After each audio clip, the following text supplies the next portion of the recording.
Happy Monday, Summer School. I'm Xavier. And I'm Justin. Today we'll be having a look at a fun trend, a taste test from the culinary arts class, and weather with Elena.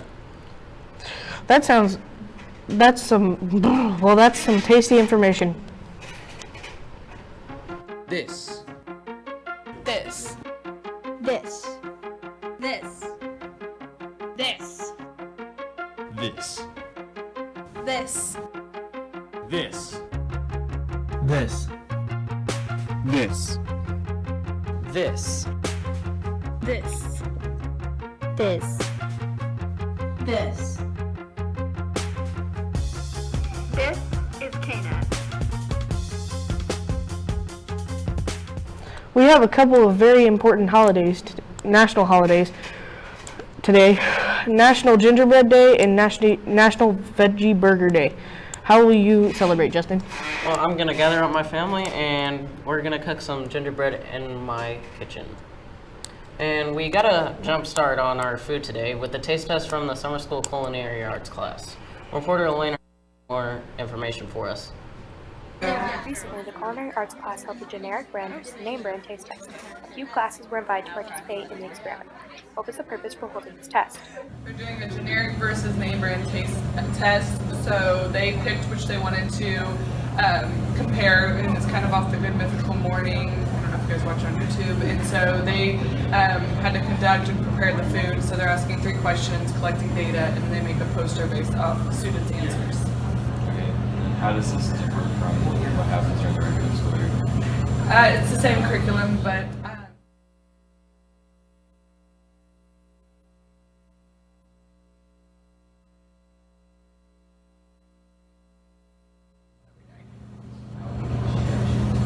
It seems odd that so early in the year students will hold an experiment. So what was the purpose of this project? The purpose of this activity is it's a taste test. It's an introduction to culinary, and culinary is food. We just started, so we're not going to do anything big. I mean, it's just a start. It's fun too.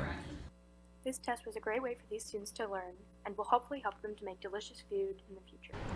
All of that was some good information, but I had to save some room for Chipotle tonight. The LNHS Student Council is hosting a fundraiser between 5 and 9 p.m.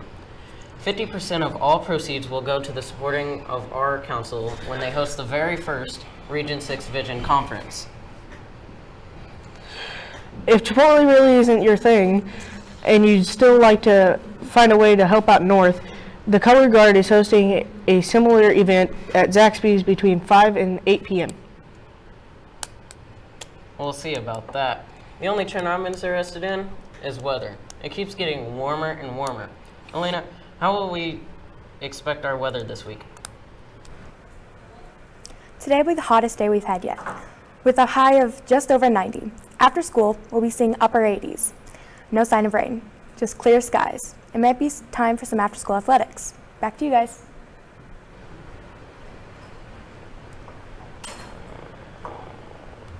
Well, I'm looking forward to an amazing weather, but nothing can compare to fidget spinners. I love using my fidget spinner, and so do these Liberty students. Reporters Spencer Pennington and Taylor Gilbert went around North to see how the new trend is holding up. Fidget spinners are blowing up across the world. Let's see what the students at Liberty North think about fidget spinners.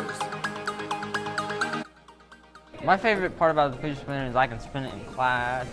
Oh my god. I got a lot of things I can do with this, mainly in class. Yeah, my favorite part is spinning in class too. And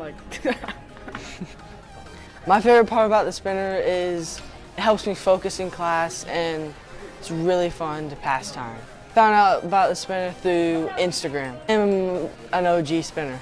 Well, I think some kids do need some sort of fidgeting thing, but you can see the kids that really need it. They're the ones that are have it under their desk and are just quietly playing with it while they're reading with one hand.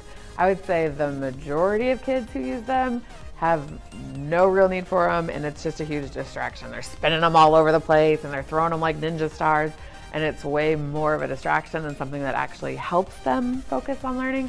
So I think there are some kids that it could be beneficial for, but I would say the majority of them just use it to be kind of annoying.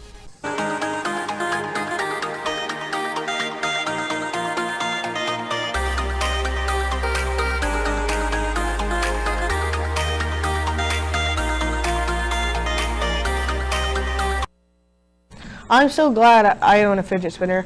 I think this is a trend that will go around forever.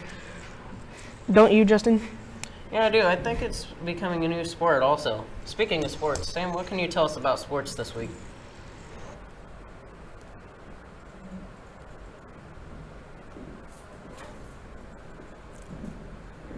Well, last night, Game 2 of the NBA Finals, the Cleveland Cavaliers lost to the Golden State Warriors 113-132.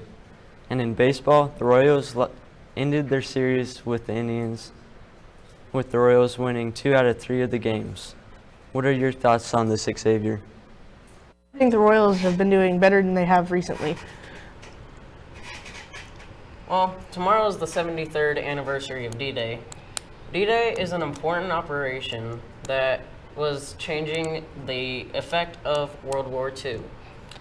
Well, that wraps up another great broadcast. Have a great day and see you tomorrow, birds.